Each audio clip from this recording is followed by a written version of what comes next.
Hey guys, so I introduced the tier list by the data video last month and it was received really well, so I thought I'd continue it for this month with a minor update to the formula thanks to your guys' feedback.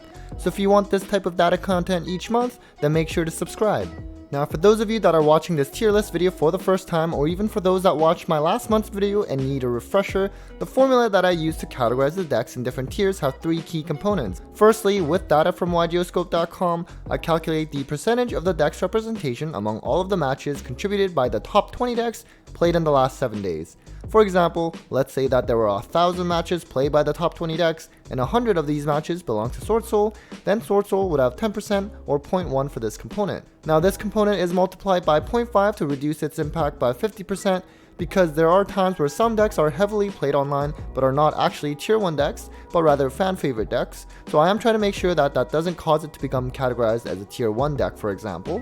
The next component is considering the win percentage of each of these decks, and because win percentage is very important in explaining the deck's power level, I am multiplying it by 1.5 to give it a 50% boost. But because sometimes decks have a high win percentage due to the small sample size, I am multiplying this amount back with component A so that it gets weighted by the amount of representation for the deck. And finally, the last component relates to the monthly meta-analysis that I do, which you can find the most recent one in the description below. So for those of you that are new, every month I look through the most recent 20 publicly available replays for each player, ranked in the top 25 on Dueling Book, and I map out which decks were played, as you can see here. So for the decks that were piloted by our top 25 ranked players as seen in my meta-analysis, I'm going to consider that into my formula, since after all, the tier list should be based on what decks are seeing competitive success. Now this is the change that's being incorporated for the new formula, where I originally gave this component a 50% boost as well, but some commenters felt that was not necessary, so instead I am not doing any modifiers for this section. So this means that the overall tier list scores will all be lower than what they look like in last month's. Also keep in mind that some decks will not have any representation from the top 25 players, so they would not get any bonus points from this section. And finally, we are just multiplying everything by 100 at the end, just to get a more easy to interpret score. Now, as to define which score falls in tier 1, 2, and so on, still the same as last time, where I'm basing it off of percentiles as you see here. So for example, among the top 20 decks, the top 5th of them will be considered as tier 1. Now as I do these tier lists moving forward, I may eventually have enough data to know whether there is some proper minimum score a deck would need to reach as well to be considered tier 1, for example. Also, I know some people like to have tier 3, 4, and so on, but I personally always consider it as tier 1, 2, rogue, and anything else, so I'm just gonna go with that. So now let's get to the actual tier list. The top of the list is actually Fluwanderees, and when I did the tier list last month, this was actually in the rogue category, but shortly after that video, it started seeing a ton of play among the top ranked. It's got a great win percentage as well, and that new spell really helps the deck out in terms of consistency and also dodging cards like Imperm or Veiler. Dimension Shifter is a hell of a card as well, and realistically the most oppressive card in that deck, where it causes all cards to be banished instead. At second is Eldritch, and while ygeoscope cannot distinguish something like the Pile Eldritch Cyber stack, most likely the majority of these Eldritch decks included here are that variant. It also boasts a really strong 60% win percentage and saw a good amount of play among the top ranked players.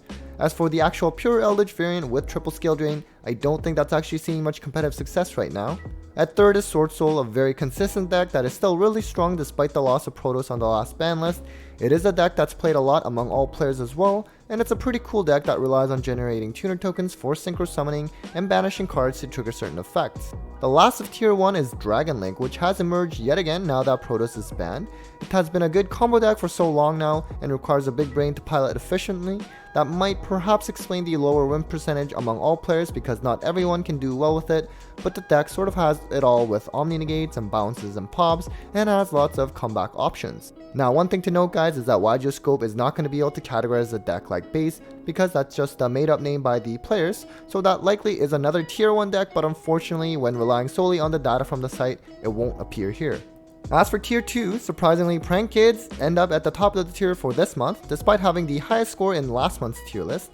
Now if it's based off of IRL events, I would say Prank Kids should still be considered tier 1, but this is only based on Dueling Book after all. With the Brave engine, this deck has become really strong again, and having an Omni Negate on top of something like Battle Butler for the double Rekeki is always going to be pretty good. Next up is good old reliable Sky Striker, now with DPE engine to make it really strong, but there are some that are running the Brave engine on top of that as well. Really grindy deck with its strong spells to break boards and gain advantage over time, it certainly would have been one of the best investments you could have made if you bought this deck from the beginning. And then we have Virtual World, which is another deck that uses the Brave engine, so a bit of a common theme there. While it did just release, I am hoping the Brave token package gets hit sooner than later. Virtual World will still end on something like Crystal Wing for the monster negate on top of Shen Shen for the walking macrocosmos, as well as the Chu Chi Pop being useful as well. Next we have Tri Brigade, which has certainly fallen off since the ban list with some hits to the deck, but it is a very consistent deck after all, and Tri Brigade Revolt is still an amazing trap that will recur your resources, but also be able to summon the Big Bird for the banish. 55% win percentage among all players in this current format with this deck is pretty respectable as well. Now after that we have a new entry in DDD. Weird to think that this deck would reach beyond Rogue status, but perhaps it finally did, with Pac notably doing really well at the remote YCS with this deck. It's known as one of the most difficult decks to pilot, and perhaps that might explain the 51.5 win percentage among all players. They recently got Griffin, which really helps the deck out, and they can end on a variety of interruptions like an Omni Negate or just stealing your monsters. The deck can be quite grindy as well, with their dark contracts being live. And then we have Phantom Knight, and I said this in my last tier list video, but unfortunately, Scope does not properly categorize this deck.